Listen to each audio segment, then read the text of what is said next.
এখানে বলা হচ্ছে 5টা দল, তাদের জন্য জান্নাত আশা করে আছে। এই 5টা দলের উপরে আজকে আমি ওয়াজ করব, আপনারা শুনবেন তো। বিষ্ণুপুর চক 16 নাজাতুল উলুম হাফিজিয়া ও এতিমখানা মাদ্রাসা কমিটি কর্তৃক আয়োজিত প্রথম অধিবেশনে আল্লাহ তাআলা যিনাকে সম্মানিত সভাপতির আসনে কবুল করেছেন। মাইকের সাউন্ড ক্লিয়ার করেন, হঠাৎ জোরে হয়, আসতে হয়। আজকের এই মাহফিলের সম্মানিত সভাপতিকে অন্তরের অন্তঃস্থল থেকে আমি শুভেচ্ছা জ্ঞাপন করছি। এই মুহূর্তে আমার সামনে যারা বসে আছেন, যিনাদেরকে আল্লাহ দয়া করে রহম করে আজকের এই জান্নাতের বাগানে কবুল করেছেন, আমি আমার অন্তরের অন্তঃস্থল থেকে আপনাদের সবাইকে শুভেচ্ছা জ্ঞাপন করছি। সম্মানিত মা বোনেরা, পর্দার অন্তরালে বসে বসে যারা আলোচনা শুনতেছেন, তাদেরকেও শ্রদ্ধা জ্ঞাপন করে এই মুহূর্তে আমি জানতে চাচ্ছি আপনারা সকলে কেমন আছেন? আলহামদুলিল্লাহি রাব্বিল আলামিন। যে আল্লাহ শারীরিক সুস্থতা দান করে মানসিক প্রশান্তি লাভের জন্য আজকের এই জান্নাতের বাগানে কবুল করেছেন, আমরা সে আল্লাহর উপর খুশি না বেজার? তাহলে জবান খুলে সমস্বরে সকলে বলবো, রব্বানা লাকাল হামদ হামদান কাসীরান তাইয়িবান মুবারাকান ফীহি। আমরা প্রশংসা করলাম কার? কেন করলাম? এমনি এমনি? ঈদের দিন থেকে আলোচনা করতেছি, 2 দিন পর থেকেই জনগণ বলে, হুজুর একটু দোয়া করবেন আল্লাহ যেন বৃষ্টি দেয়। আমরা তখন থেকে প্রত্যেক মাহফিলের শেষে দোয়া করি, আল্লাহ রহমতের বৃষ্টি দিও। গত রাত্রে পাবনা 8ঘরিয়ায় মাহফিল করে দোয়া কমপ্লিট করে গাড়িতে চড়ার সাথে সাথে বৃষ্টি শুরু হলো। আমি বাড়ি পর্যন্ত আসলাম, বৃষ্টি ছাড়েইনি, হতেইছে। আজকে সকালবেলা আপনাদের এই মাহফিলের ভিডিও চিত্র আমার হোয়াটসঅ্যাপে দিল, আমি দেখলাম অবস্থা খুবই খারাপ। যদি আল্লাহ বৃষ্টি না দেয় তাহলে মাহফিল হবে, আর আল্লাহ বৃষ্টি দেয়নি, মাহফিলটা হচ্ছে আলহামদুলিল্লাহ। আমরা আল্লাহর প্রশংসা এই কারণেই বেশি বেশি করব যে আল্লাহ তাআলা দয়া করে আমাদেরকে জন্মসূত্রে মুসলমানের ঘরে কবুল করেছেন। মনে হয় বেজার হোসেন,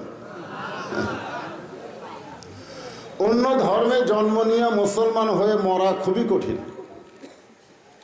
আল্লাহ কিন্তু মুসলমান হয়েই মরার কথা বলেছেন, জোরে কোন ঠিক কিনা? আমি যে আয়াতে কারিমা আজকে আপনাদের সামনে আলোচনা করব, সে আয়াতের শেষে বলা হচ্ছে, লা তামুতুন্না, মৃত্যুবরণ করো না, ইল্লা ওয়া আনতুম মুসলিমুন, যতক্ষণ তোমরা মুসলমান না হবে। আপনারা অন্তর থেকে বলেন তো, হিন্দুর ঘরে জন্ম নিয়ে মুসলমান হয়ে মরা সহজ না কঠিন? খুবই কঠিন। যার প্রমাণ হলো নবীর চাচা আবু তালেব, যিনি নবীকে দীর্ঘদিন লালন পালন করলেন, অথচ মরার সময় মুসলমান হয়ে মরতে পারলেন না। আল্লাহ নবী তাকে বারবার বলেছেন, চাচা খালি একটা বার বলেন লা ইলাহা ইল্লাল্লাহ, আমি আপনার হাত ধরে জান্নাতে ঢুকাই দেব। এরপরও চাচা উত্তরে বলল, বাবা মরেই যখন যাচ্ছি, বাপ দাদার ধর্ম ছাড়তে পারবো না। যে যে ধর্মে জন্ম নেয় মনে করে তার ধর্মে আসল, জোরে কোন কথা ঠিক কিনা? আপনারা বলেন তো, সব ধর্মকে আসল? যিনি ধর্মের মালিক তিনি কে? সেই তিনি ঘোষণা করেছেন, ওয়ামাইয়াবতাগি গায়রাল ইসলাম দীনান ফালাই ইউকবালা মিনহু। আয়াতের বাংলা অর্থ হলো, ইসলাম ছাড়া অন্য কোনো ধর্ম কেউ যদি গ্রহণ করে আল্লাহ বলেছেন সেইটা কবুল করা হবে না। আয়াত দিয়ে আল্লাহ বুঝাই দিলেন একটাই মাত্র ধর্ম, তার নাম কি? আর সেই ইসলামে আমরা জন্মসূত্রে খুশি না বেজার? সবসময় আল্লাহর প্রশংসা করা লাগবে। আল্লাহ যদি মুসলমানের ঘরে না পাঠায়, হিন্দুর ঘরে পাঠাতেন, তাহলে আমাদের কি হতো? আশেপাশে হিন্দু ভাই থাকলে মন খারাপ করেন না, কারণ আপনারা যতই ধর্ম মানেন, আপনাদের ধর্ম ধর্ম না, ওগুলো হচ্ছে ভুয়া। জোরে কোন কি? ইসলাম ধর্ম ছাড়া যত ধর্ম পৃথিবীতে আছে সমস্ত ধর্ম কি? ভুয়া। ভুয়া সমস্ত ধর্ম কি? ভুয়া। কবেন সবাই বলবেন ভুয়া, বলতে পারবেন না? এখানে রহমতের ফেরেশতা আছে না নাই? ইসলাম ধর্ম ছাড়া অন্য সকল ধর্ম কি? বর্তমানে বাংলাদেশে ভুয়া শব্দটা খুব ভাইরাল হয়ে গেছে। আমাদের বগুড়ার হিরো আলম যখন 21-এর বইমেলায় ঢুকলো, তখন বইমেলার সমস্ত দর্শকেরা তাকে ভুয়া ভুয়া ভুয়া ভুয়া বলল। আচ্ছা, হিরো আলম না হয় মূর্খ মানুষ। এরপরে এক মোস্তাক বিয়া করছে এক চিংড়ি। আসলে মোস্তাক যদি একটা চিংড়িকে বিয়ে করে যদি বোরকার মধ্যে রাখতো, তাহলে কিন্তু বাংলার জনগণ বুঝবার পারতো না। জনগণ কথা ঠিক কিনা? কিন্তু শালা বদমাইশ আল্লাহর আইন পর্দাকে গুরুত্ব না দিয়া ওই চিংড়ি বউকে উদান করে নিয়ে ঘুরতেছে, যার কারণে সবাই বলল ভুয়া ভুয়া। জনগণ কথা ঠিক কিনা? আর একজন নেতা বিসমিল্লাহ ঠিক মতো কভার করে না, খুব এমপি হয়ে গেছে। ও যখন বই মেলায় গেল, তখনও জনগণ ভুয়া ভুয়া কইল। জনগণ কথা ঠিক কিনা? আজকে আমরা ভুয়া ভুয়া বলবো, আমার কথা না আল্লাহর কথা। ইসলাম ধর্ম ছাড়া যত ধর্ম আছে সমস্ত ধর্ম হলো মাশাআল্লাহ। আল্লাহ আমাদের ভুয়া ধর্মে না পাঠায়া আসল ধর্মে কবুল করেছেন। এই জন্য প্রশংসা করবো কার? আল্লাহর প্রশংসা করার 2 নম্বর কারণ হলো, আমি মাঝে মধ্যে ড্রেসিং টেবিলের সামনে আয়নায় দাঁড়িয়ে এভাবে নিজের কপালে হাত দিয়ে এরকম চুমা খাই। তো এটা আমার এক ছোট মেয়ে দেখছে, দেখার পর ওর মা রে কইছে, আব্বু কি পাগল হয়ে গেল নাকি?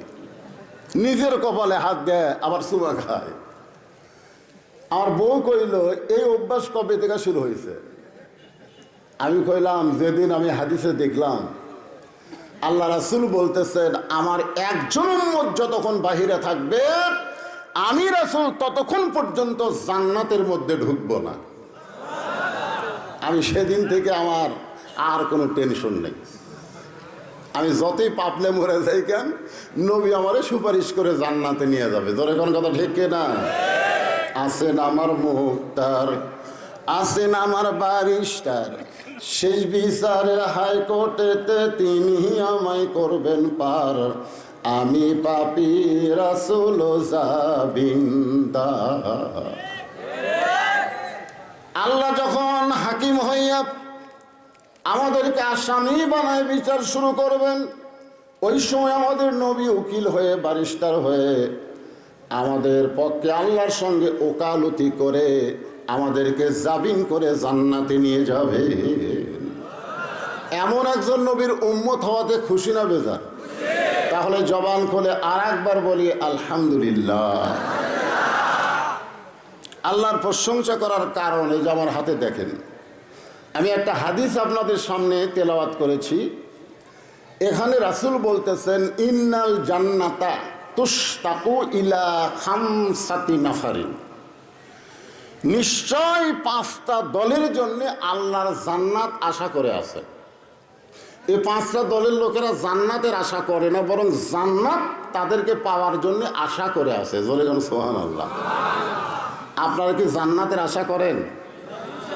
করেন? মাশাআল্লাহ।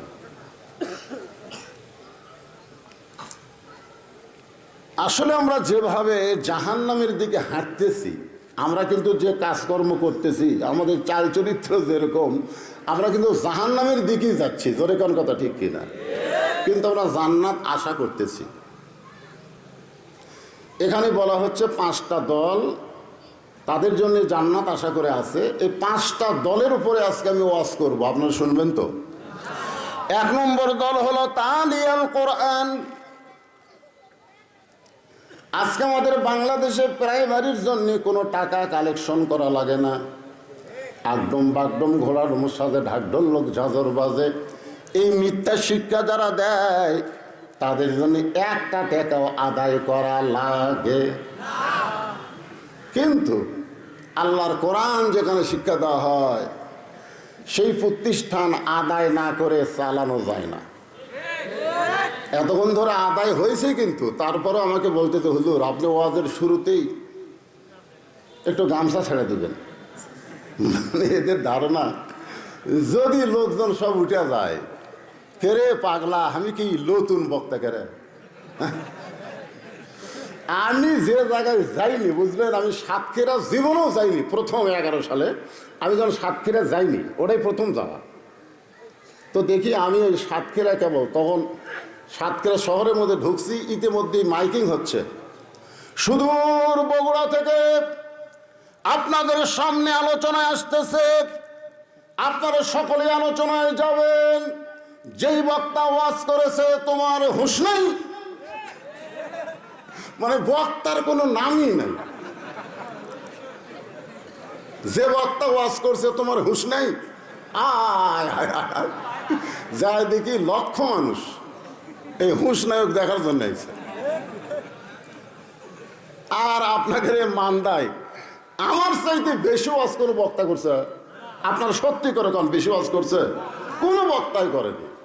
তারপরে এদের ধারণা যদি যায়, একটা ভিতরে একটা সন্দেহ কাজ করতেছে ভাই।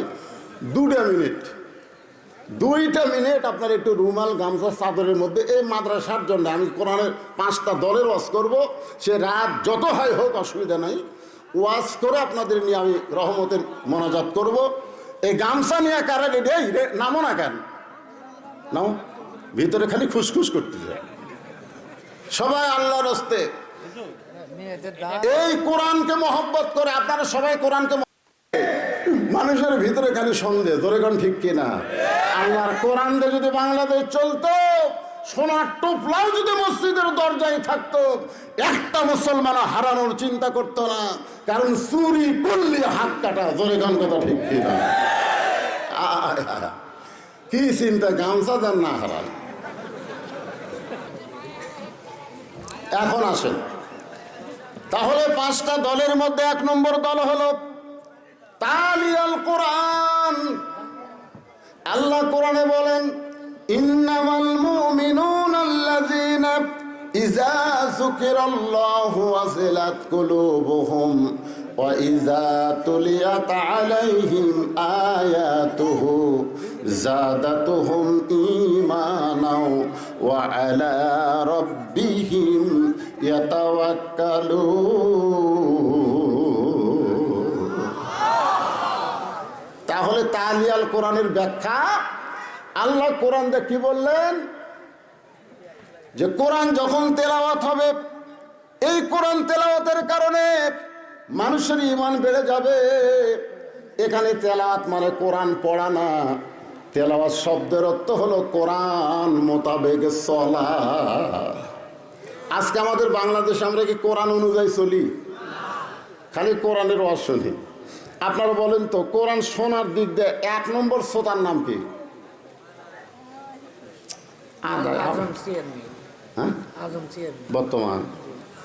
বর্তমান চেয়ারম্যান সাহেব আজম সাহেব 3000 টাকা দান করছে আল্লাহ, আর 3000 বাকি, মোট 6000। এখন আর আদায় দেন না, পরে দেন। তাহলে কি বুঝলেন? এই একটু খেয়াল করে শোনা লাগবে তো, রাত বেশি হয়ে গেছে তো। এখন কোরআন শোনার দিক দিয়ে 1 নম্বরকে, আপনারা তো আমার সামনে বসে আওয়াজ শুনতেছেন, আর 1 নম্বর শ্রোতা নবী গভীর রাত্রে কোরআন তেলাওয়াত করেছে। ও ঘরের পিছনে দাঁড়িয়ে দাঁড়িয়ে সারা রাত কোরআন শুনছে। জোরে বলেন, তার নাম কি? আয় আয় রে, মানে শোনার দিক দিয়ে 1 নম্বর। কোরআনের পক্ষে আবার তারিফ করতেছে আবু জেহেল। সকালবেলায় মিটিং এর মধ্যে বলতেছে এত সুন্দর কোরআনের বাণী, রাতটা কোন দিক দিয়ে গেল আমি বুঝবারই পারিনি। সুবহানাল্লাহ হবেন না? এত সুন্দর কোরআনের বাণী, রাতটা কোন দিক দিয়ে গেল আমি বুঝবারই পারিনি। আবু সুফিয়ান বলে, নেতা যে কোরআন শুনতে এত ভালো লাগে, রাত কোন দিক দিয়ে যায় বোঝা যায় না, সেই কোরআন ধরলে অসুবিধা কি? একটা হলো শুনলে, একটা হলো ধরলে।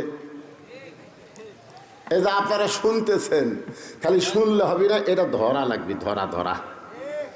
আজকে যদি সব মুসলমান কোরআন ধরতে চাইতো, তাহলে প্রাইমারি ভিক্ষা করে চালান লাগতো, মাদ্রাসা ভিক্ষা করা লাগতো না। জোরে গান কথা ঠিক কিনা? আজকে সারা জীবন কোরআনের শত্রুতা করছে, কোরআনের হক কথা শুনবার চাইলে হক কথা বলবে, মাহফিল বন্ধ করে দিছে। ওই নেতা মরে গেলে আমরা অনেক হুজুর তার লাশের কাছে কোরআন শুনাই। জোরে কোন কথা ঠিক কিনা? সারা জীবন কোরআনের বিরুদ্ধে চারণ করছে, আর মরে গেলে কোরআন খতম দিয়ে তার জন্য দোয়া করতেছে, রব্বানা যালামনা। আল্লাহ কয় কোরআন মরা মানুষের জন্য না রে, কোরআন হলো জীবিত মানুষের হেদায়েতের খোরাক।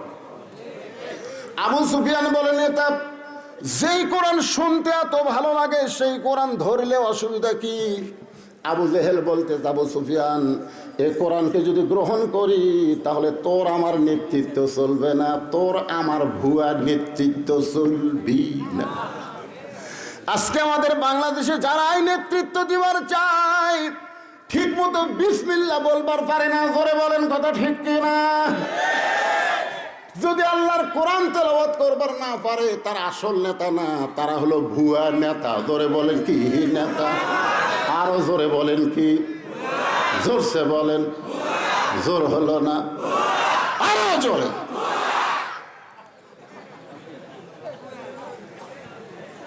কি বুঝতেছেন?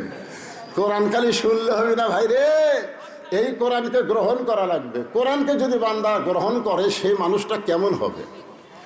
যেই মানুষটা 1 নম্বর সন্ত্রাসী ছিল, যেই মানুষটা নাঙ্গা তরবারি নিয়ে নবীকে হত্যা করার জন্য রওনা দিয়েছিল, সেই মানুষটা কোরআনের পরশ পাইয়া এক সময় আল্লাহ তাআলা অর্ধ পৃথিবীর খলিফা বানায় দিল। দেখেন কোরআনের পরশ পাইলে তার চরিত্র কেমন হয়। বাংলাদেশের মতন 96টা দেশের খলিফা মসজিদের মেম্বারে দাঁড়ায় খুতবা দিচ্ছেন। খুতবা মানে আমাকে নেতারা ভাষণ দিল না, আরবিতে খুতবা, বাংলায় কি? ভাষণ দেওয়া। ওমর ফারুক যখন ভাষণ দিচ্ছেন, এমন সময় মাঝখান থেকে একজন দাঁড়িয়ে বলতেছে, আমির আল মুমিনিন, আপনার ভাষণ আমরা শুনবো না। প্রধান বক্তা এসে গেছে, আর ভাষণ চলে না, সেটা না। আমির আল মুমিনিন, আপনার ভাষণ আর শুনবো না। ওমর ফারুক বললেন, আমার অপরাধ কি? সাহাবী বললেন, আপনার অপরাধ হলো আমাদেরকে খাটো পাঞ্জাবি দিয়ে আপনি লম্বা জুব্বা পরে খুতবা দিচ্ছেন, আমাদেরকে বাইতুল মাল থেকে খাটো পাঞ্জাবি দিয়ে আর আপনি লম্বা জুব্বা পরে খুতবা দিচ্ছেন। যতক্ষণ আপনার লম্বা জুব্বার কাহিনী না বলবেন, ততক্ষণ আপনার খুতবা আমরা শুনব। আচ্ছা, ওমর ফারুকের কি চামচা নাই? চামচা? এত বড় নেতাকে একটা লোক অপমান করতেছে, আর একটা চামচাও কথা কয় না। আল্লাহর কোরআন দিয়ে যখন রাষ্ট্র চলবে, তখন কোনো চামচা থাকবে না। জোরে বলেন কথা ঠিক কিনা? আসরের নামাজ 4 রাকাত, তুমি 2 রাকাতে বসো, সমস্যা নাই। 4 রাকাতে বসো, সমস্যা নাই, কিন্তু 3 রাকাতে বসলা কেন? তুমি যত বড় ইমাম হও, তোমার যতই ভক্ত থাক দুনিয়ায়, একটা ভ্যানওয়ালা পর্যন্ত তোমাকে লোকমা দিয়া খাড়া করে দিবে। জোরে কোন কথা ঠিক কিনা? ওঠ ওঠ, তো ওঠ ওঠ তো কর পারে না, আল্লাহু আকবার কয়। ওমর ফারুক চোখের পানি বের করে কাঁদতেছেন। কেউ যখন ওমর ফারুকের পক্ষে কথা বলতেছেন, এমন সময় আব্দুল্লাহ ইবনে ওমর, ওমর ফারুকের সন্তান, 6 লক্ষ হাদিসের হাফেজ, 30 পারা কোরআনের হাফেজ। নেতা কাক কয় দেখছেন? নেতার বেটা হাফেজ রে। আর আমাদের নেতার বেটা জীবনে মাদ্রাসার বারান্দার যায়নি। জোরে কর কথা ঠিক কি? মাঝে মধ্যে এসে 1 লাখ 2 লাখ টাকা দিয়ে যায়, তুলবার গেলে যে কি ঠেলা ভাই। আমার এক মাদ্রাসা আছে, এক এমপি সাহেব 4 টন টিয়ার দিছে। আমার এক মুহূর্তে আমি হুজুর খালি মাঝে মধ্যে যাই আর খালি ফিরে দেয়। চিন্তা করলাম কে খালি যায় আর ফেরত দেয়, যায় আর ফেরত দেয়। তা আমি একদিন নিজেই গেলাম, যাই বললাম কে ভাই কি খবর, দিবার হচ্ছে এমপি সাহেব দেন না কেন? বলে প্রতি টিয়ারে 10,000, আগে 40,000 জমা দেন পরে। আমি কইলাম কে টাকা জমা দেয়া ঘুষ দিয়ে তারপর সেটা মাদ্রাসা চলানো দরকার নেই। নেতার সন্তান যদি কোরআনের হাফেজ হইতো আর সংসদে 300 এমপির মধ্যে 50টা এমপির সন্তান যদি কোরআনের হাফেজ থাকতো, তাহলে এমপি একদিন চিল্লায় বলতো মাননীয় স্পিকার সাহেব, প্রাইমারিতে আগডম বাগডম শিক্ষা দেওয়া হয়, মিথ্যা শিক্ষা, সেই প্রাইমারির জন্য হাজার হাজার কোটি টাকা বাজেট করা হয়। 94% মুসলমানের দেশে জালিকাল কিতাবুল লা রাইবা ফিহি হুদাল লিল মুত্তাকিন, আল্লাহর কোরআন শিক্ষা দেওয়া হয়।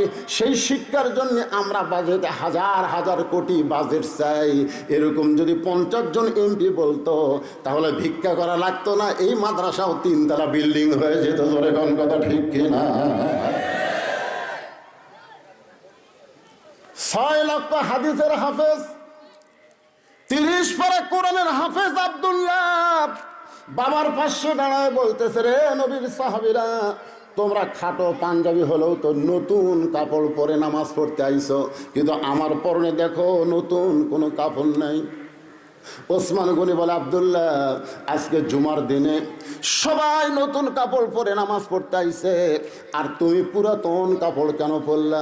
আব্দুল্লাহ বলতেছে, আমি যদি নতুন কাপড় পরে নামাজ পড়তে আসতাম তাহলে আমার বাবার জুব্বা লম্বা হতো না। তোমরা তো সবাই ঘুম পাড়ো, তোমরা সবাই যখন ঘুমাও তখন আমার বাবা ঘুমায় না।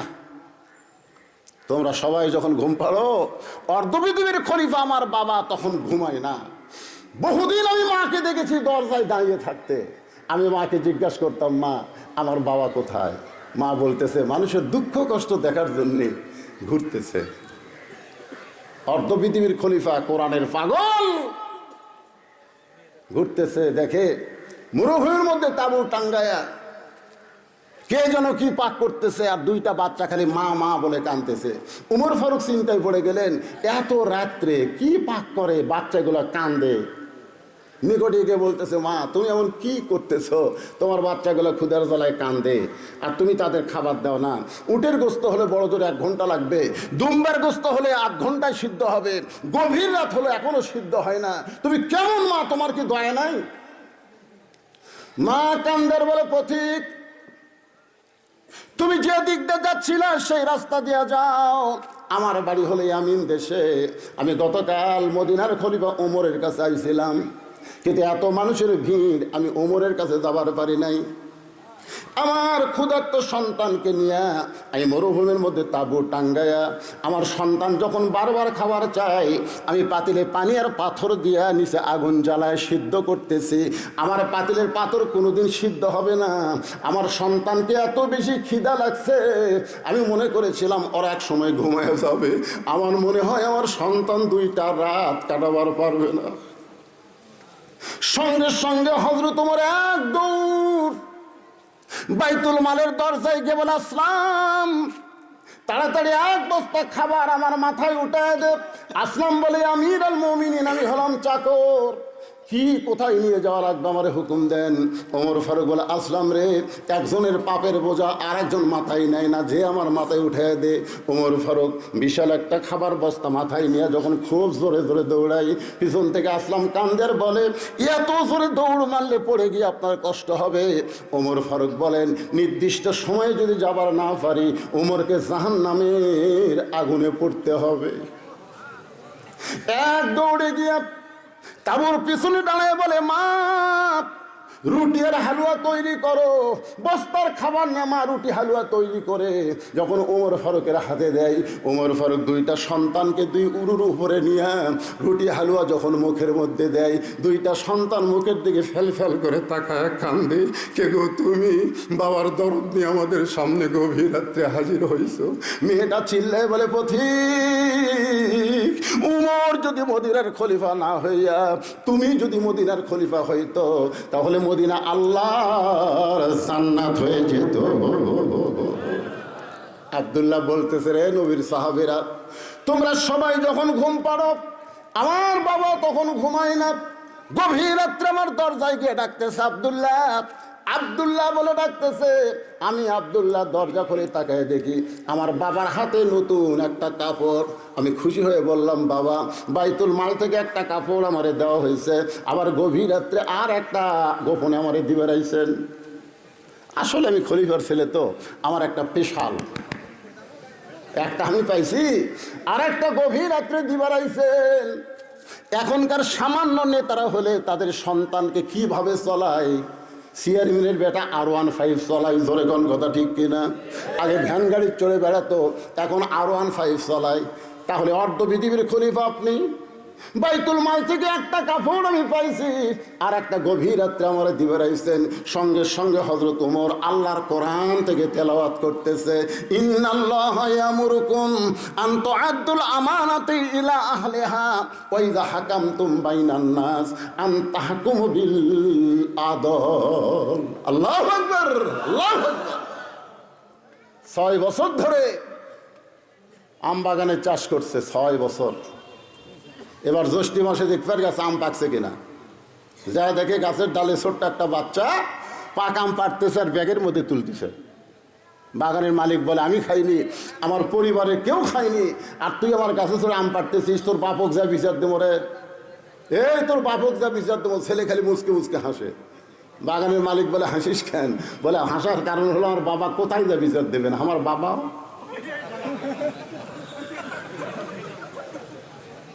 বাগানের মালিক তাকায় দেখে ওর বাপ আর এক গাছের চড়ে গেলে আম পাড়ে আর বস্তা ভরায়। গাছের নিচে বসে কান্দের বলে, আল্লাহ বিচার দেবো কার কাছে, বেটাও চোর বাপও চোর।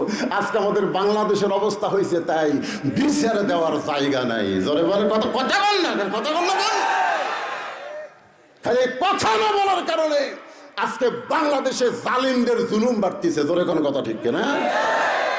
গত সপ্তাহে 620 টাকা করে 1 কেজি গোস্ত কিনছে। এবার জামাই আইছে, শাশুড়ি বলতেছে 1 কেজি হবে না, 2 কেজি আনেন। তো এখন 1300 টাকা লিয়ে গেছে 2 কেজি আনবে। 2 কেজির দাম হয় 1240 টাকা, লিয়ে গেছে কত? 1300। তো কসাইকে বলতেছে, ভাই 2 কেজি গোস্ত দাও। 2 কেজি গোস্ত দেওয়ার পরে 1300 টাকা দিছে। কসাই টাকা নিয়ে বলতেছে আর 100। তাই কে রে, গত সপ্তাহে লিয়ে গেলাম 620। হ্যাঁ, 60 টাকা ফেরত দে। না না না, আর 100 দেন, 700 করে লাগছে। ওই তখন আস্তে করে কষার দিকে তাকে দেখে সাইডে দাও থসে, খস করে দাও লিছে, লিয়ে যার উপর গোস্ত কাটে ওই খাইটা মারছে লাত্তি। লাত্তি মারা কষার ঘাড়ের উপর দাও ধরে বলতেছে, কত করে কেজি? কষাই বলতেছে, আপনি যা দিবেন তাই, আপনার কাছে কোনো দরকার নেই। জনগণ জবান খুললে জালেমের জুলুম কমে যাবে। জনগণ কথা কর না কেন, কথা কর না কেন, সব চুপ মেরে গেছে। যেই ভারত আমাদের বাবরি মসজিদ ভাঙ্গা, বহু ফাঁকা জায়গা ভারতে আছে, আছে না নাই? জোরে কোন আছে না নাই? ফাঁকা জায়গায় রাম মন্দির না বানায়া মসজিদ ভাঙ্গে মসজিদের জায়গাতে রাম মন্দির বানালো। আর সেই ভারতের স্টার জলসা জি বাংলা আমাকে মেয়েগুলো দেখে একটা মরদ তাকে শাসন করে না। জোরে কোন কথা বল না কেন? জবান বন্ধ হয়ে গেছে। বাংলাদেশের মুসলমান নামাজ না পড়তে পারে, কিন্তু মসজিদকে জীবনের চাইতে ভালোবাসে। জোরে কোন কথা ঠিক কিনা? তো যেই ভারত আমাদের বাবরি মসজিদ ভাঙ্গা রাম মন্দির বানালো, সেই ভারতের চ্যানেল বাংলাদেশে চলবে? তা আপনার বাড়ি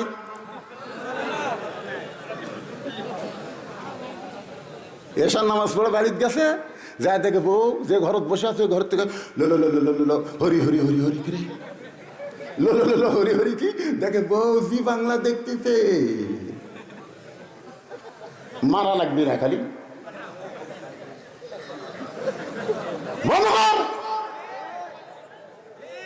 মুসলমানের ঘরে ভারত চলবে না, মুসলমান ভারতকে বয়কট ঘোষণা করলে ধরে কথা ঠিক না। আমাদের কলিজে আগুন ধরে দিছে। মসজিদের জন্য, শুধু মসজিদের জন্য 32,000 ফিলিস্তিনি শহীদ হয়ে গেছে। তোর কার কথা ঠিক কিনা? শুধু মসজিদের জন্য ছোট ছোট বাচ্চারা পর্যন্ত জীবন দিচ্ছে যে বাইতুল মুকাদ্দাস আমাদের দখলে দিবি না, এই জীবন আমরা রাখবো না। আর সারা ভারতের আমাদের বাবরি মসজিদ ভাঙ্গা রাম মন্দির বানালো, আর আমাদের বউগুলা ওদের চ্যানেল দেখতেছে। এই মেয়ার, এই ও শুনে কি হবে রে? আবার প্রজেক্টরের মাধ্যমে আমার দেখাচ্ছে।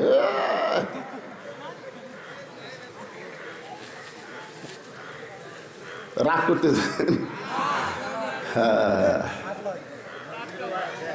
1 নম্বর হলো কোরআনের দল। ধরে বলেন কিসের দল?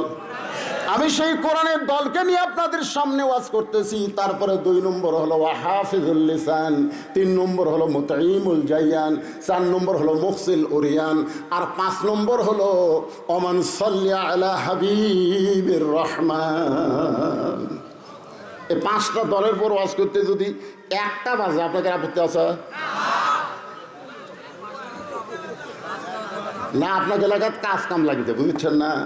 আমি কিন্তু এখানে এশার নামাজের অনেক আগে আছি। আপনারা জানেন আমি কখন আছি জানেন?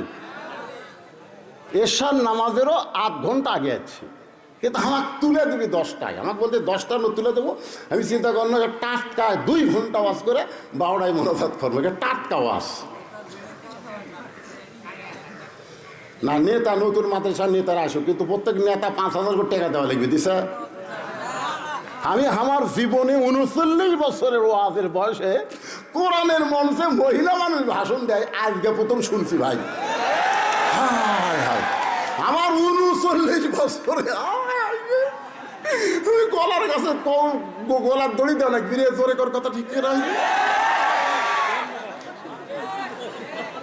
কে রে অশান্তি মরছে কে রে? তো বইয়ের পক্ষে স্বামী দোয়া চাবি রে।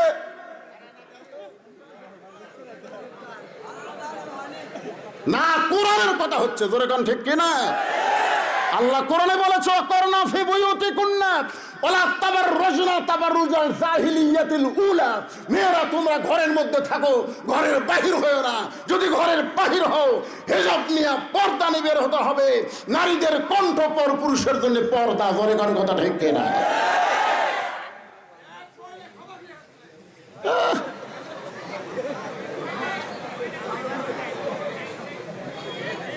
ঘুম ধরবি?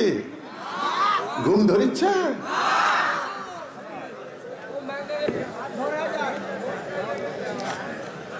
আল্লাহর বান্দার একটু মনোযোগ দিয়ে শুনবেন। আব্দুল্লাহ বলতেছে, আমি যখন বললাম বাবা বাইতুল মাল থেকে একটা পাঞ্জাবি আমারে দেওয়া হয়েছে, গোপনে আর একটা পাঞ্জাবি আমারে দিবার আইছেন। আসলে আমি খলিফার সন্তান, আমার ভাগ্য ভালো। সঙ্গে সঙ্গে ওমর ফারুক কোরআন থেকে একটা আয়াত তেলাওয়াত করলেন। আয়াতের বাংলা অর্থ মনে হয় আপনারা বোঝেন নাই। বুঝছেন? যখন বুঝেছেন কি বললেন? ইন্নাল্লাহা ইয়ামুরুকুম আন তুআদ্দুল আমানাতি ইলা আহলিহা ওয়া ইযা হাকামতুম বাইনান নাস আন তাহকুমু বিল আদল।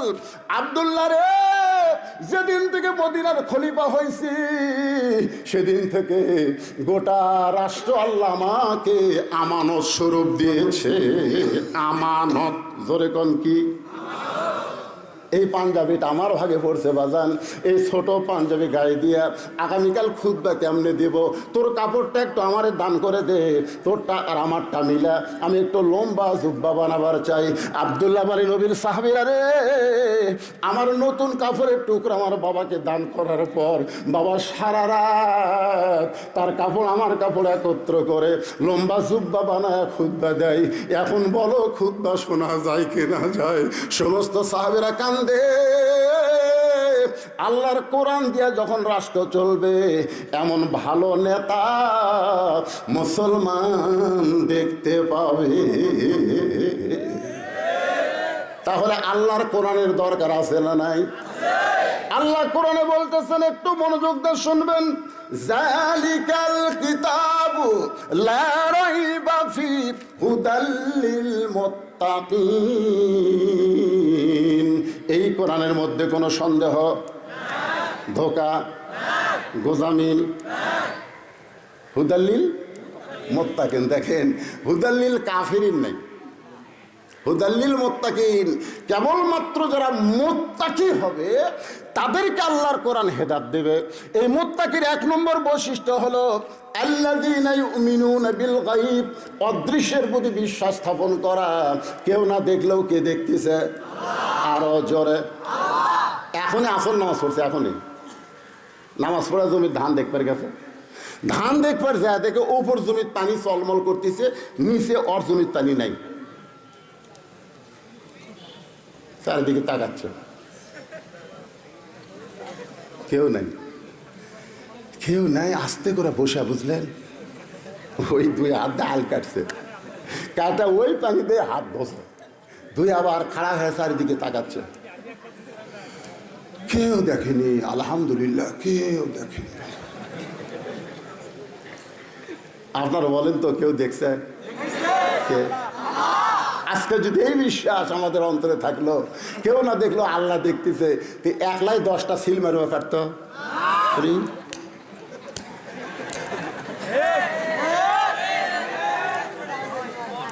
যারা একলাই 10টা করে সিল মারে, ওরা যদি হওয়া থেকে মরা পর্যন্ত কোরআনের মাহফিল ওয়াজ শোনে, এরা মুত্তাকি হবার পারবে না। মুত্তাকির এক নম্বর বৈশিষ্ট্য হলো কেউ না দেখলো আল্লাহ দেখতেছে। জোরে বলেন, কথা ঠিক কিনা?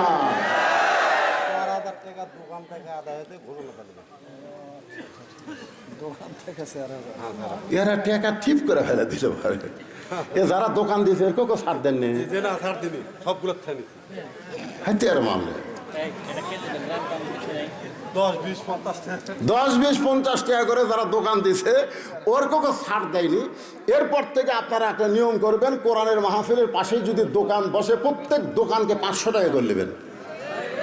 এই সানারা কিন্তু মাহফিলের কিছু সোতার টান দিছে, তোর এখন কথা ঠিক কিনা? ছাড় দেওয়া যাবে না। আজকে 4000 টাকা দোকানদাররা দান করছে, আল্লাহ তাদের দানকে কবুল করুক। জোরে কোন আমিন। জোরে বলে আল্লাহ। এই স্লিপ এখন দিয়ে না আদায় করতেছি, তাই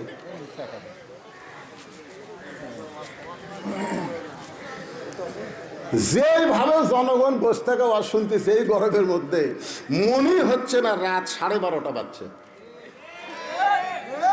কেবা মুরব্বী, ও চাচা, ও চাচা, আপনি কোথা উঠে গেলেন? বারে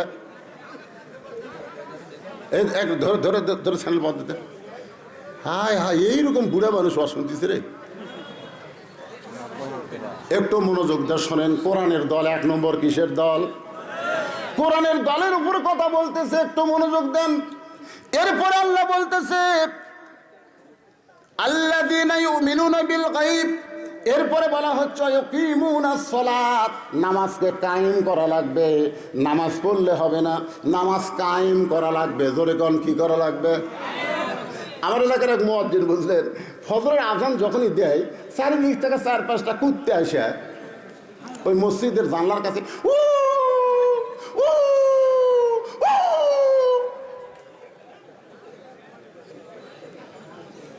আমি চিন্তা করলাম, কে মুয়াজ্জিন আজান দেয়, কুত্তা করে বাজলো কার?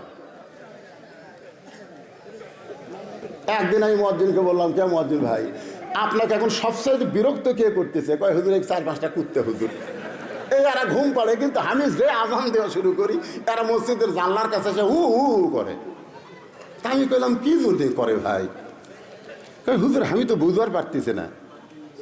আমি মুয়াজ্জিনকে কানে কানে কইলাম, মুয়াজ্জিন, আপনি সত্যি করে বলবেন, আল্লাহ কোরআনে বলেছেন ওয়ামান আহসানু কাওলাম মিম্মান দাআ ইলাল্লাহ ওয়া আমিলা সালিহান ওয়া ক্বালা ইন্নানী মিনাল মুসলিমিন।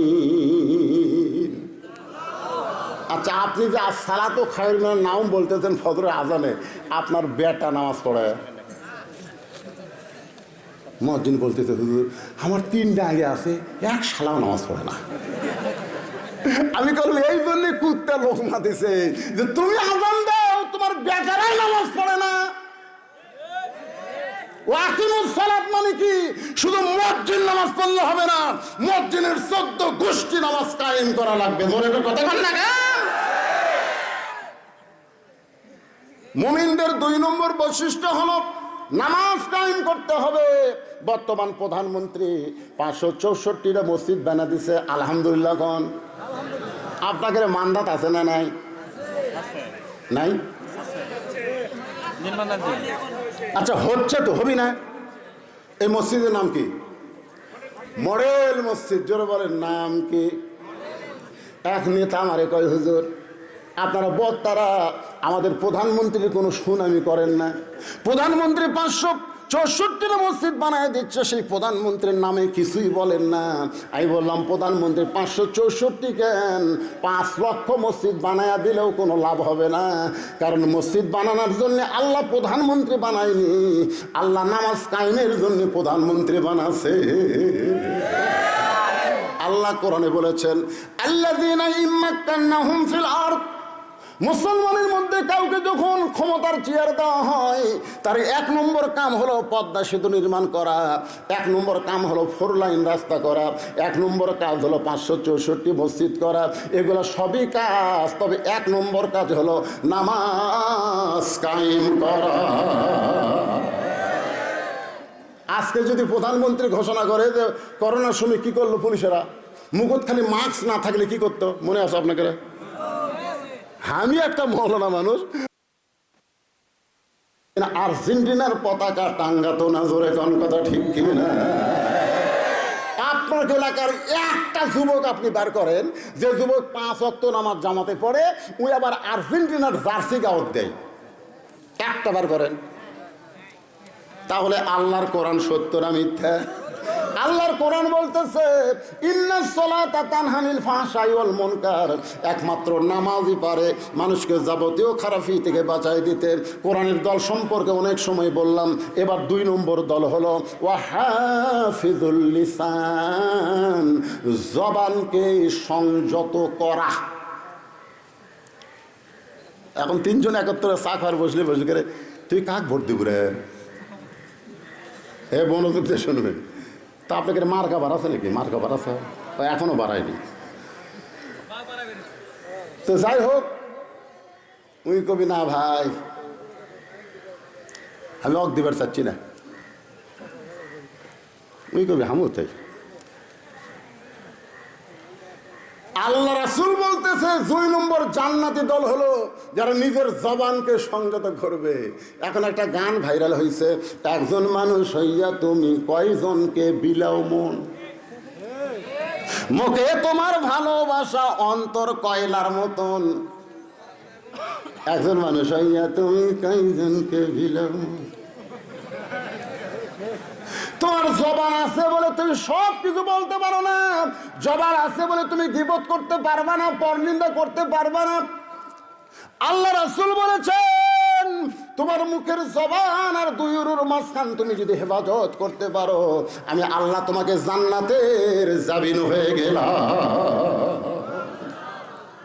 এই যে জবান সারাদিন ধরে মারছে, সারাদিন ধরে মারছে, তারপরে লা ইলাহা ইল্লাল্লাহ পেরেক মারা লাগবে। ওয়া হাফিজুল লিসান, একটু মনোযোগ দিয়ে শুনবেন, মুখের জিহ্বা টেনে বের করে ওই জিহ্বার মধ্যে যখন পেরেক মারে, সেই সময় বাউল কাটা খেজুর কাটার চাইতো মোটা বেলালের জিহ্বা টেনে বের করে একে একে জিহ্বার মধ্যে কাটা ঢুকাই দিচ্ছে।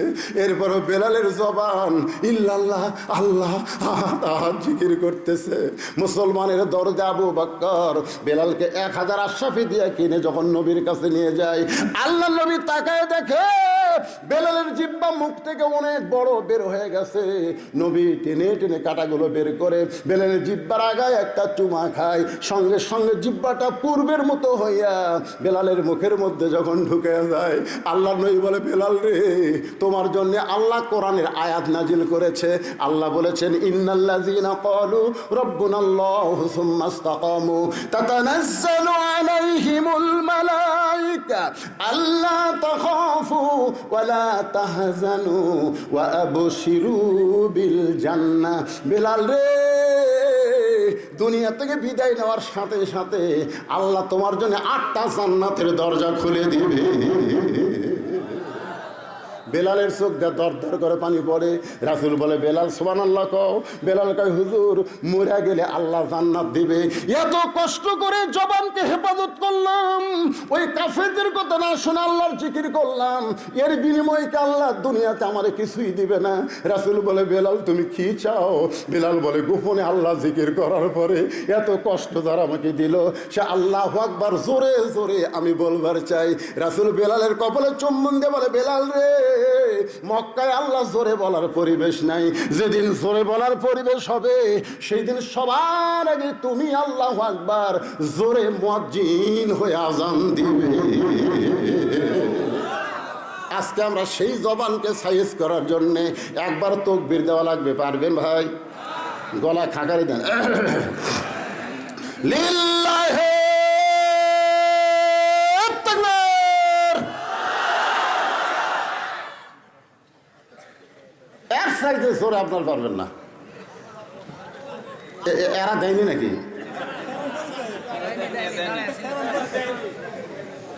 সব মিডিয়া, আজকে মিডিয়ার হেডলাইন কি হবে? ভুয়া ভুয়া। এবার সবাই দেবেন একসাথে, লিল্লাহি তাকবীর। আল কোরআনের আলো। কোন জায়গাত করলেন বোঝা গেল না। ঘরে ঘরেও না, সংসদেও না, অ্যাঙ্গেলে মার দেওয়া লাগবে। আপনারা বলবেন সব জায়গায় জালো। আল কোরআনের আলো, কোরআন হাদিস যেখানে, দুনিয়ার মুসলমান লিল্লাহি তাকবীর। 3 নম্বর হলো ওয়ামুতঈমুল জায়ান, যারা ক্ষুধার্তকে অন্ন দান করবে। ক্ষুধার্তকে অন্ন দান করা বোঝেন? আমাদের বাংলাদেশে কতগুলো লোক আছে প্রত্যেক বছর হজে যায়, যায় কি যায় না? এ কথা কোন, যায় কি যায় না? সেদিন দেখলাম এক বক্তা ওয়াজের মঞ্চে বলল, আমি 51 বার হজ করছি। কতবার? আপনারা বলেন তো, ওই বক্তার বাড়ির আশেপাশে কি কোনো গরিব নাই? হজ জীবনে কয়বার করা লাগবে? তাহলে 51 বার যে করছে,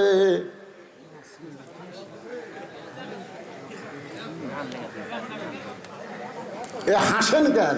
মুতিমুল জাইয়ান, একটু মনোযোগ দিয়ে শোনেন।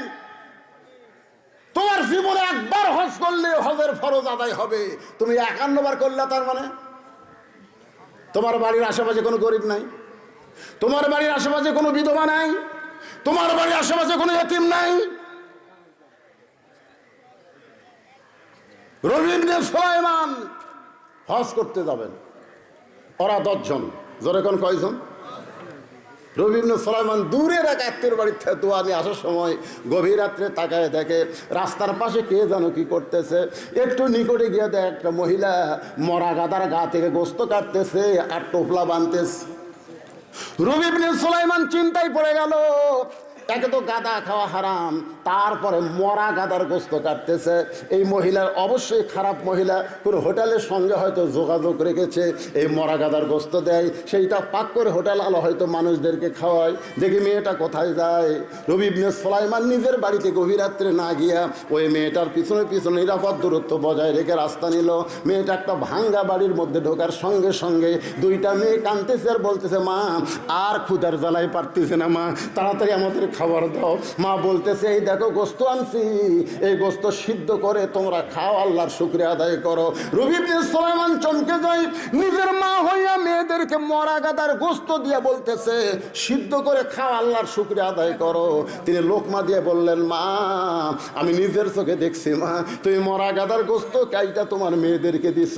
এবার মেয়েটা বলতেছে, পথিক রে, আমার বাড়িতে আজকে 5-7 দিন হলে খাবার নাই, আমার স্বামীও দুনিয়া থেকে বিদায় নিয়েছে, এখন আমি মা কি করব?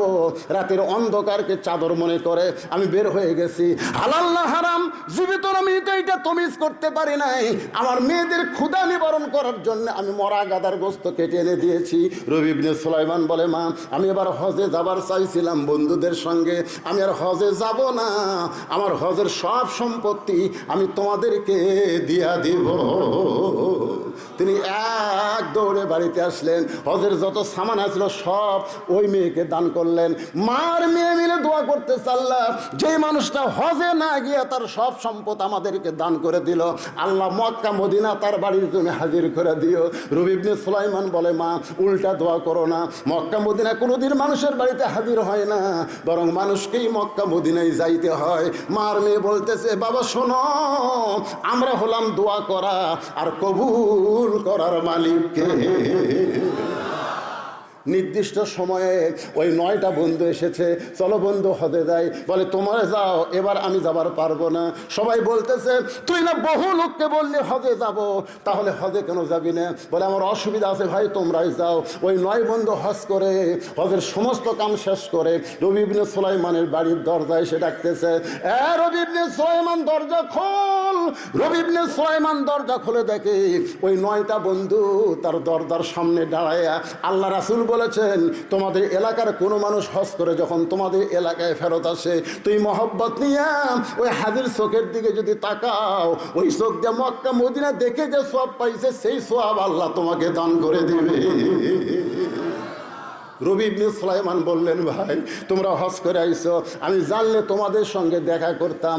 একজনের মাথায় একটা বিশাল টোপলা, এই টোপলালা বলতেছে, মিথ্যাবাদী, হজে যাওয়ার আগে তোর কাছে আইছিলাম, তুই কইলি হজে যাব না, আবার হজ করতে যাই দেখি তুই আমাদের সামনে আল্লাহর ঘর তাওয়াফ করতেছিস। আমি বললাম, রবি ইবনে সুলাইমান রে, তুই না কইলি এবার হজ করতে যাব না, তাহলে আমাদের সামনে আল্লাহর ঘর তাওয়াফ করিস। তখন তুই বললি, ভাই এই টোপলা টানতে আমার একটু কষ্ট হয়, তুই একটু টোপলা ধর। আমি তোর টোপলা হাতে নিলাম, তুই ছাপা মারো ছাই করলি আমাদের সামনে সামনে। তোকে মক্কায় কয়েকবার দেখেছি, কিন্তু টোপলা দিবার পারলাম না। মনের আগে গেলাম মদিনায়, মদিনায় গিয়ে দেখি রাসূলের রওজার পাশে দাঁড়ায়া তুই আল্লাহর নবীর সালাম দিচ্ছিস। আমরা টোপলা তোকে দিবার চাইলাম, কিন্তু তুই যেন কোথায় হারিয়ে গেলি রে মিথ্যাবাদী। একসঙ্গে হজে যাবার চাইছিলাম, একসঙ্গে গেলি না, তাওয়াফ করার সময় আমারে টোপলা দিলি। আমরা 9টা বন্ধু কয়েকবার তোকে দেখলাম, আমাদের দেখা দিলি, কিন্তু আমাদের সঙ্গে না এসে আগেই বাড়িতে এসে দরজা বন্ধ করে দিছিস। তোর টোপলা তুই নে, তুই হলি মিথ্যাবাদী, তুই মুনাফিক। 9টা বন্ধু টোপলা দিয়ে যখন চইলা যায়, রবি ইবনে সুলাইমান টোপলা নিয়ে কান্দে আর বলে, আল্লাহ আমি তো হজে যাইনি, আল্লাহ আমি তো হজে যাইনি। আমার বন্ধুরা কেমন করে এমন কথা বলতেছে, এইটা কিসের টোপলা গো আল্লাহ? আমার মুনাফিক মিথ্যাবাদী বলে গেল, আমি জীবনে এমন কি অপরাধ করলাম গো আল্লাহ? কানতে কানতে যখন বেহুশ হয়ে পড়ে যায়, এমন সময় আল্লাহর নবী রবি ইবনে সুলাইমানের মাথায় হাত দেয়, বলে, রে রবি ইবনে সুলাইমান কান্দিস না, ওই অনাথ এতিমকে তোর হজের সমুদয় সম্পদ দান করার কারণে একজন ফেরেশতাকে তোর চেহারায় রবি ইবনে সুলাইমান বানায়া আল্লাহ তোর নামে হজ করায় আনিছে। রবি ইবনে সুলাইমান বলে, রাসূলুল্লাহ বুঝতে পারলাম আল্লাহ তাআলা একজন ফেরেশতাকে দিয়ে আমার নামে হজ করায় নিছে, আপনার রওজা জিয়ারত করায় নিছে, কিন্তু এক বন্ধু এই যে টোপলা দিয়ে গেল, এইটা কিসের টোপলা গো নবী জানতে চাই। সঙ্গে সঙ্গে নবী কোরআনের আয়াত তেলাওয়াত করলেন, ওয়ামা তুনফিকু মিন শাইইন ফি সাবিলিল্লাহি ওয়াফা ইলাইকুম ওয়া আনতুম লা তুজলামুন। আয়াত দিয়া নবী বুঝাই দিলেন টোপলার খবর, আয়াত দিয়ে বুঝাই দিলেন, বাজান গোমতে ইমুল জাইয়ান, ক্ষুধার থেকে অন্ন দান করার দরকার আছে না নাই? যারা ক্ষুধার থেকে অন্ন দান করে তাহলে তারা তাদের জন্য আল্লাহর জান্নাত আশা করে আছে। 4 নম্বর হলো মুকসিল উরিয়ান, যারা বস্ত্রহীনদেরকে বস্ত্র দান করে। এই যে কঠিন শীতের মধ্যে বস্ত্রহীনদেরকে যারা বস্ত্র দান করে, আল্লাহর জান্নাত তাদের জন্য আশা করে আছে। আর 5 নম্বর হলো ওমান সাল্লি আলা হাবিবির রহমান, নেকির চাইতে পাপ বেশি। ধাক্কায়া ধাক্কায়া জাহান্নামের ফেরেশতারা যখন জাহান্নামে নিয়ে যাবে, ওই সময় আমাদের নবী আমাদের সামনে দাঁড়িয়ে যাবে। ফেরেশতারা বলবে, দাঁড়ায় লাভ নাই, নেকির চাইতে পাপ বেশি, আল্লাহ হুকুম করছে জাহান্নামে। আল্লাহ নবী কিছুই বলবেন না। ফেরেশতা জিবরাইল এসে সালাম দিয়ে বলবেন, ইয়া রাসূলুল্লাহ, এর সামনে দাঁড়ায় কি করবেন? এর নেকির চাইতে পাপ বেশি। এ কারণে আল্লাহ জাহান্নামে ঘোষণা করছে। আল্লাহ রাসূল তখন বলবেন, জিবরাইল, আল্লাহ হাকিম হয়ে আমার উম্মতকে আসামি বানায় বিচার করেছে, আমি নবী উকিল সেখানে ছিলাম না। এই বিচার আল্লাহ করতে পারে, কিন্তু আমি নবী এই বিচার মানি না। আল্লাহ বলবে, জিবরাইল নবীকে বলো তার আপিলকে আমি গ্রহণ করলাম। আমাদেরকে আবার নিয়ে যাওয়া হয় মিজানের কাছে, নেকের পাপ ওজন করে দেখা যাবে নেকির চাইতে পাপ বেশি। আল্লাহ বলবেন, হাবিব দেখেন নেকির চাইতে পাপ বেশি, এখন কি উপায়? সঙ্গে সঙ্গে নবী, আমরা যে নবীর প্রতি দরুদ শরীফ পড়ি, এই দরুদ কিন্তু আমাদের আমল নামাও নাই, আল্লাহর কাছেও নাই, এই দরুদ চলে গেছে মদিনায়। সেই দরুদগুলো নেকির পাল্লায় দেওয়া হবে, সঙ্গে সঙ্গে নেকির পাল্লার ওজন বেশি হবে। এখন ওই টোপলার মধ্যে কি আছে? গুরুত্বপূর্ণ খবর কি আপনারা শুনতে চান? কারা কারা শুনবেন? একটু আল্লাহ হাত দেখেন তো দেখি। লিল্লাহে তাকবীর। হাত নামান। আয়াতটা আরেকবার কই, তারপরে টোপলার খবর দিচ্ছি। ওমা তুনফিকু মিন শাইইন ফি সাবিলিল্লাহি ইউওয়াফা ইলাইকুম ওয়া আনতুম লা তুজলামুন। কেরে ওদিকে কথা বলে কেরে? ও যে একটা পুচকে সওয়াল দেখছেন, এত রাত চেতন আছে বারে এরা। তাকে যায়নি স্যার, এরা সিজার করা খেয়ে গেছে।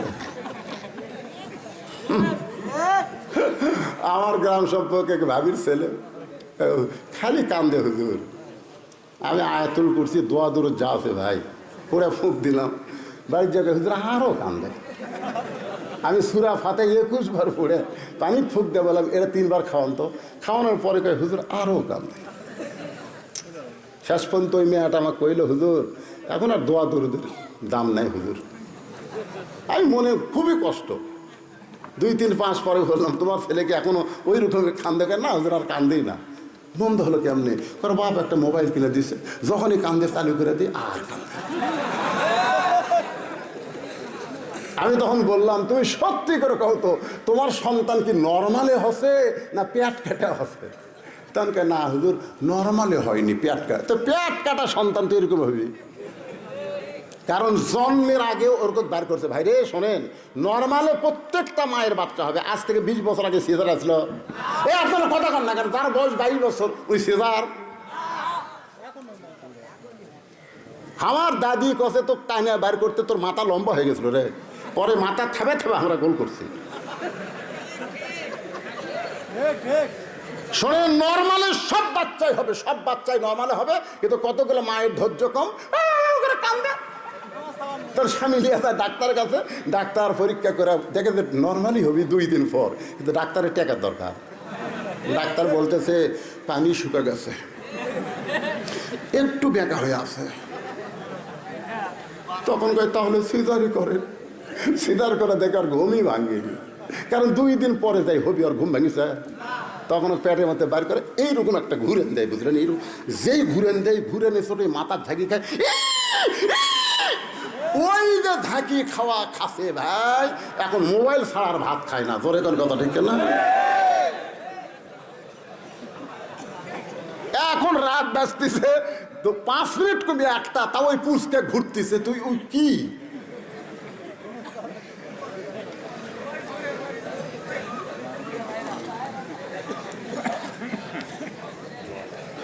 মন খারাপ করতেছে না? মুরব্বী মানুষ কি করবেন? এখন এলো ওয়াশ না করলে তো ওয়াজ হবে না। ঠিক আছে, আপনারা সবাই শুনবেন টোপলার মধ্যে কি আছে। আল্লাহ নবী কোরআনের আয়াত তেলাওয়াত করে রবি ইবনে সুলাইমানকে শুনাইলেন। সবাই কিন্তু শুনবার চাচ্ছেন। এখন যদি কেউ না শুনে চলে যান, লিমা তাকুলু মা লা তাফআলুন। আল্লাহ কোরআনে বলছে মুখের কথার সাথে কামের মিল না থাকলে টাটকা মুনাফিক। এখন যদি আপনারা না শুনে উঠে যান, তাহলে ওই একজন মাথা তুলে হুজুর রে হুজুর রে, হজের সমুদয় অর্থ তুমি যে দান করেছ, এই টোপলার মধ্যে তোমাকে বাড়ায় ফেরত দিছে। ওমা তুনফিকু মিন শাইইন ফি সাবিলিল্লাহি ওয়াফা ইলাইকুম। আপনার যে আজকে দান করতেছেন, এদের টাকা দিচ্ছেন, আপনারা মনে করতেছেন আল্লাহ আপনার কাছ থেকে কাড়ে নিচ্ছে? আল্লাহ আর 10 গুণ আগামীকাল আপনাকে দিবে। বিশাল একটা অ্যাক্সিডেন্ট ছিল আপনার আগামীকাল, সে অ্যাক্সিডেন্ট থেকে আল্লাহ আপনাকে হেফাজত করবে। আপনার ছেলে হয়তো বিপদে পড়তো, মেয়ে বিপদে পড়তো, সমস্ত বিপদ আপদ আপনার জমিতে ধান আছে, আসমানের বেলা জমিনের বেলা থেকে আল্লাহ আবাদগুলো হেফাজত করবে। আল্লাহ বলেছেন আমাকে দাও, আমি রহমত স্বরূপ 10 গুণ তোমাকে দুনিয়াতে দিব, আর আখেরাতে আল্লাহ আপনাদেরকে জান্নাত দিয়ে দিবে। আল্লাহ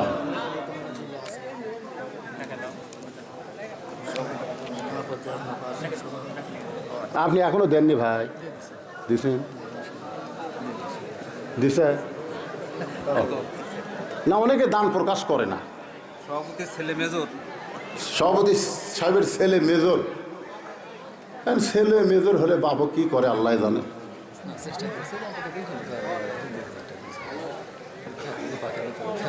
আচ্ছা ঠিক আছে, ঠিক আছে, সবাই ইস্তেগফার আস্তাগফিরুল্লাহ রাব্বি মিন কুল্লি জামবি ওয়া তুবু ইলাইহি লা হাওলা ওয়ালা কুওয়াতা ইল্লা বিল্লাহিল আলিয়্যিল আযীম।